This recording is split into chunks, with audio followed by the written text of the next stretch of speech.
Hello, welcome back to my channel. My name is Joan and it is currently spooky season, and I thought that I would revisit a film that defines the phrase heebie-jeebies for me: don't look under the bed.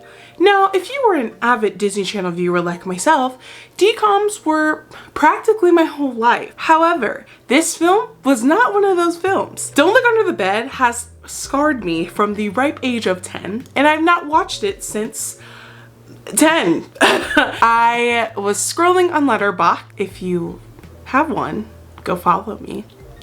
I was looking at reviews for Don't Look Under the Bed, and it was surprisingly positive, and it kind of elevated the film to cult level status. So I decided to watch the movie, and I was genuinely surprised, honestly. So let's get started with the recap. Basically, this movie is about Frances, a 14-year-old girl living in Middleburg, and she is blamed for all the town's pranks and basically tasks herself to go find out who's really behind these pranks. You may ask, what are these pranks you may think of? Well, that includes putting a bee's nest in the principal's office, egging a teacher's convertible, leaving all the neighbors' dogs on their roof, filling the swimming pool with gelatin. She is assisted by Larry from Even Stevens, even though his name is Larry in the movie, but we're not going to talk about that. Larry tries to tell Frances that he is there to help her, but since she's too grown to believe in imaginary friends, she completely disregards him. Once she finds out that Larry was actually Darwin's imaginary friend, it has come to a realization that Darwin doesn't even see Larry because he doesn't believe in imaginary friends anymore. So Larry tells Frances that he knows a boogeyman is behind all the pranks in the town and thinks that the boogeyman is connected to Frances since they are putting the blame on her specifically. So when Darwin gets kidnapped and taken to the boogeyman dimension, they go in and save him. But Larry himself turns into a boogeyman because Darwin doesn't remember him. So Frances convinces Darwin to remember Larry, his friend, and then Larry breaks the spell and he pretty much stops the boogeyman, just for Frances to realize that the boogeyman is actually her imaginary friend, Zoe.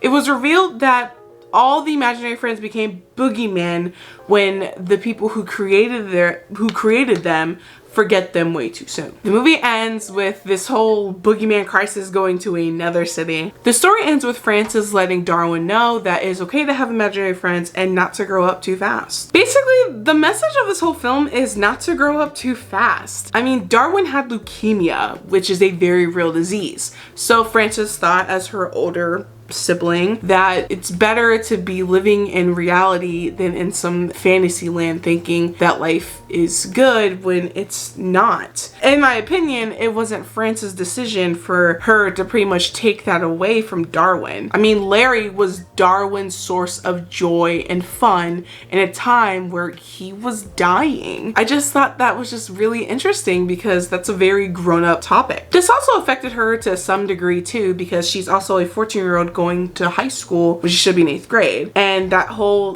skipping a grade and thinking you're kind of better than anyone. And I mean, I'm not gonna lie, she was very intuitive. She was really witty, but at some moments she still acted like a kid herself, whether it would be having a yelling outburst or completely disregarding her parents and ignoring them and shutting them out. I think a good quote from the movie that represents it very well is, just because you're getting older does not mean you're getting old. I completely resonated with that so much, surprisingly, because I'm a young 20-something-year-old and it just seems like day after day I've seen people younger than me. I'm completely cut out of pop culture. I just don't know what's going on, and I feel like an old person, even though I'm really not much older than these kids or young adult. It's okay to be wise and to use your experience to your advantage, but I'm still young, and it's okay for Darwin to be a kid. It's okay for Frances to be a kid just as much as it's okay for me to be a young adult. I think that's a really good message because, you know, with the dangers of growing up too fast in the age of social media, it honestly gets disregarded. I think this was an awesome way to put it up in light because it's a horror film, you know, or it's a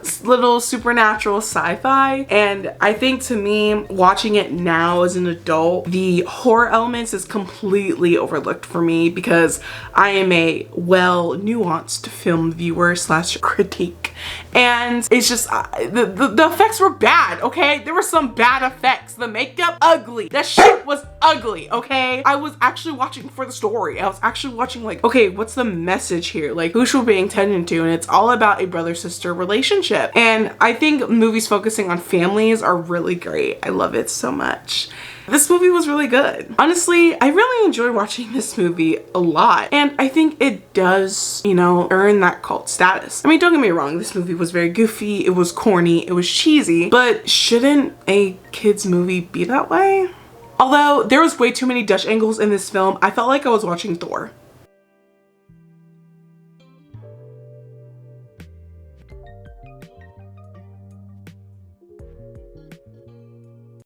These people are not high schoolers. You're not fooling anybody.